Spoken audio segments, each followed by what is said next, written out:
Hi everyone, this is Keij Ejercito and welcome back to my channel! First of all, I would just like to thank everyone who've been very supportive with my videos, especially the students who've been requesting more videos from me. Maraming salamat po. To those who haven't subscribed yet, please do hit the subscribe button because it's really more inspiring to do more kapag alam mong meron namang nanonood. So, today's topic actually is requested by one of you, so please stay tuned.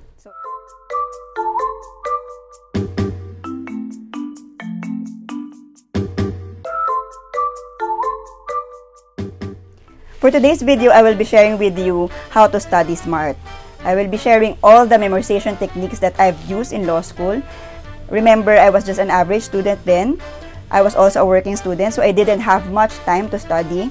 So these techniques helped me get through law school. So para sa inyong mga nahihirapan din mag-memorize at para din sa inyong mga working student na walang masyadong oras mag-aral, please take until the end of the video because I will be disclosing everything I know about memorization.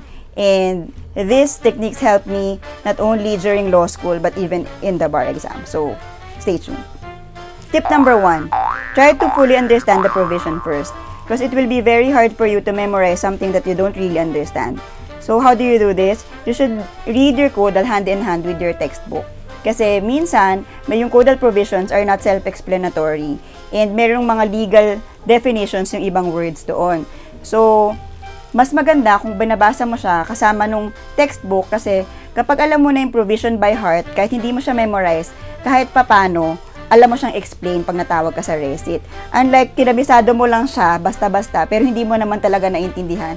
So, you wouldn't also know how to apply it. So, ang first tip ko talaga ay understand the provision by heart first. Tip number 2, read the provisions out loud. There's something in our voice that makes us remember it more. So, kapag naririnig mo yung boses mo na paulit-ulit na sinasabay mo siya, mas madali siyang ma-retain sa utak mo. Kung ayaw mo naman siyang basahin ng paulit-ulit ng malakas, ang tip ko, at ginawa ko talaga to, record your own voice. Tapos, pakinggan mo siya ng paulit-ulit. Kasi, mas madaling ma-retain kapag naririnig mo yung boses mong sarili na dinidictate sa'yo kung ano yung provisions. Effective yan. If you don't want to listen to your own voice naman, audio codals are available. Available yan online. During our time, it was the law student government who distributed these audio codals to us. And it's very effective for me. Lalo na kasi wala naman akong masyadong time magbasa. So, ang ginagawa ko, naka-earphones lang ako, pinapakinggan ko yung audio codal. Kahit may ginagawa akong iba or nasa sasakyan ako, basta kahit papano, meron kang nare-retain sa utak mo. But it will be more effective kung pinapakinggan mo yung provision tapos binabasa mo pa siya. Kasi dalawang senses mo yung gumagana. Napapakinggan mo siya, tapos nakikita mo pa yung provision. So, it is very effective talaga. So, aside from audio codals, meron ding audio lecture. So, these lectures are previous lectures of our professors who happen to be bar lecturers also. So, pinapakinggan namin itong mga lectures na to in advance kasi para alam mo na kung paano siya magturo, alam mo na rin kung ano yung mga didiscuss niya. In that way, kumbaga, meron ka ng idea kung ano yung magiging flow sa class. Kasi sometimes, yung audio lectures na ginagawa nila sa bar, shortened version na yun eh, kasi maikli lang naman yung mga bar lectures. Pero at least, alam mo na kung ano yung mga key topics na must know, parang ganon. So, just make sure lang that your audio lectures are authorized and legitimately recorded. So, ibig sabihin, pinagpaalam yan dun sa lecturer or dun sa prof kasi mamaya, nakuha lang siya, secretly ni-record. So, that's illegal. So, make sure na kung mag-i-record kayo ng lectures ng professors nyo, seek their consent first. Ganun yung ginawa namin during bar review.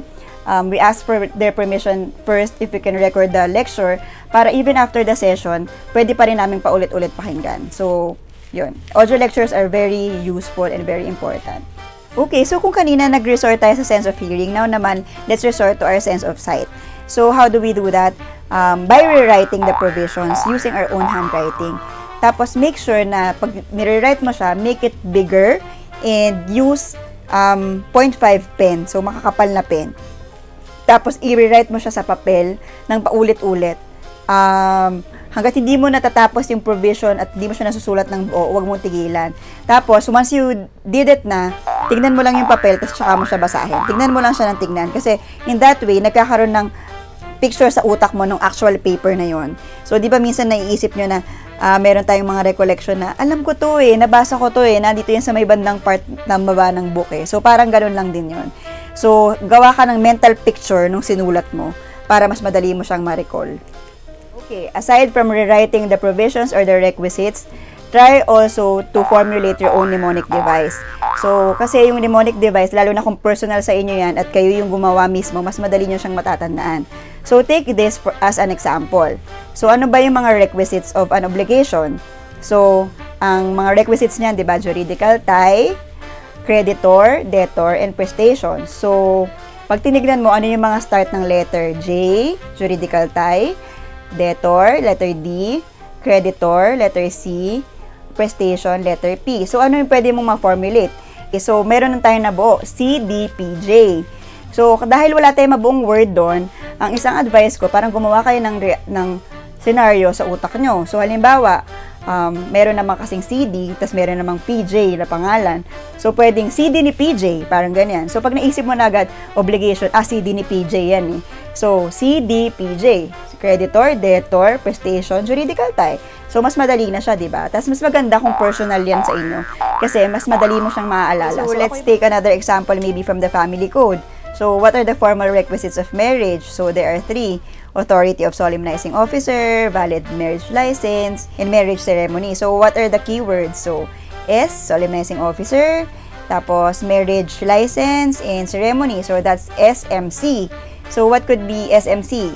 Pwede mong sabihin na San Miguel Corporation, or pwede kang gumawa ng personalized like sama ko with a C. Make it a point na maaalala mo siya. So, pag sinabing formal requisites of marriage, si ano yan San Miguel Corporation yan, SMC. So, minsan kapag nahirapan kang mag-recall, at least meron kang panghahawakan na letter SMC yung start ng mga requisites na yun. So, mas may chance na maalala mo siya. Diba? Our next tip is something that I didn't do. Hindi ko ginawa kasi hindi naman ako marunong. So, yung iba, meron minsan ginagawa nila ng tono or nilalagyan nila ng rhyme or kung ano man, yung provisions, kinakanta para mas madaling maalala. So, minsan, effective yun para dun sa mga taong mas musically inclined. So, mas effective sa kanila na ma-memorize yung provisions or yung law kapag nilalagyan nila ng tono. So, minsan may gumawa na may kinakanta yung preamble o kaya kinakanta yung lawyer's oath, ganyan. So, by using that kind of technique also, mas madali mo siyang ma-retain sa utak mo. Kasi, syempre, parang naging kanta na siya Di ba minsan tayo, yung kanta, mas madali nating ma-memorize. So, parang ganun din. So, if you can do that, better. Okay, now we move on to the most important technique maybe in this video. This is called the active recall technique. So, it just means that you have to test yourself after memorizing everything. Kailangan mong i-trigger yung utak mo, naalala mo ba talaga siya o hindi. So, paano mo ma-assess kung kaya mong i-recall yung mga na-memorize mo? So, these are the ways that you can assess if you really memorized the things that you tried to memorize. So, okay, the first active recall technique is by the use of flashcards. So, ang gagawin mo lang, susulat ka ng question sa harap ng card, tapos nasa likod yung sagot. So, pwede namang provision. Halimbawa, nasa harap lang ng card, Article 1. Tapos, sa likod ko nandun yung provision. Tapos, pick a card randomly. Check mo yung sarili mo. Article 1. O, kaya mo bang i-recite? Ganyan. Huwag mo titignan yung sagot hanggat hindi mo pa sinusubukang i-recite. Kasi, that way, you can check kung how well did you memorize the provision or not. So, another active recall technique is practice recitations. So, try to find hypothetical questions in the book or in previous bar exams and try to recite out loud your answers. In that way, you can assess if you can really recite the provisions you've memorized and if you can really explain well if you understood what the provision is. So, dahil dyan, mas ma-assess mo kung kaya mo ba talagang i-recite siya pag nasa classroom ka na. And also, doing practice recitations makes you more confident during the actual recitations. Kasi hindi mo na siya first time ginawa So, alam mong nasagot mo na siya sa bahay. So, medyo yung choice of words mo, napili mo na during your practice recitations. So, it's very effective. Okay, so the last active recall technique is by answering mock exam. So, try to find previously asked questions during the bar during the bar exams and try to answer it on your own. Try to assess if your answers are similar or at least malapit dun sa suggested answer para makita mo kung meron ka ba talagang natutunan or tama ba yung pag-apply mo dun sa mga binasa mo at minemorize mo. Also, aside from previously asked questions sa bar, you can maybe find previous exam questions of your professors from your upperclassmen. So, these are very helpful too. In our case, it was Ate Jackie who collate all these reconstructed exams which are very helpful kasi kahit pa paano meron ka ng idea paano ang exam niya. Just a reminder, when studying, always take your breaks. Studying intensively all the time will tire you. So, hanapan nyo ng oras yung pahinga. So, yung Pomodoro technique na sinasabi na 25 minutes intense na pag-aaral tapos 5-minute break. Ganyan, effective yun. Or kapag nafe-feel nyo na wala nang nare-retain yung utak nyo, wala nang na-absorb, take a rest, power nap, ganyan, kain, huwag kayong mag-aral ng gutom. Basta make sure lang na you have a fresh mind. Kasi minsan, kapag sobrang dami mo nang inaral, hindi mo na siya na-absorb lahat, sobrang tagal mo na nag-aaral. So, parang useless na. So, as I've said, you don't have to study hard, you just have to study smart. So, that's about it. If you have any suggestions or suggested topics that you wish to learn from me, just comment down below. I will gladly make a video out of it. And also, please feel free to share this video to your classmates and friends.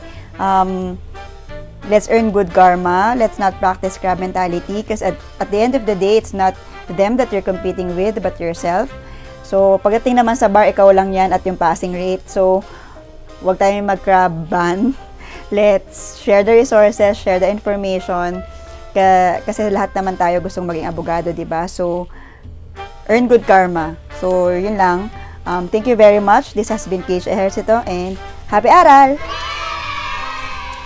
Bye! Happy aral!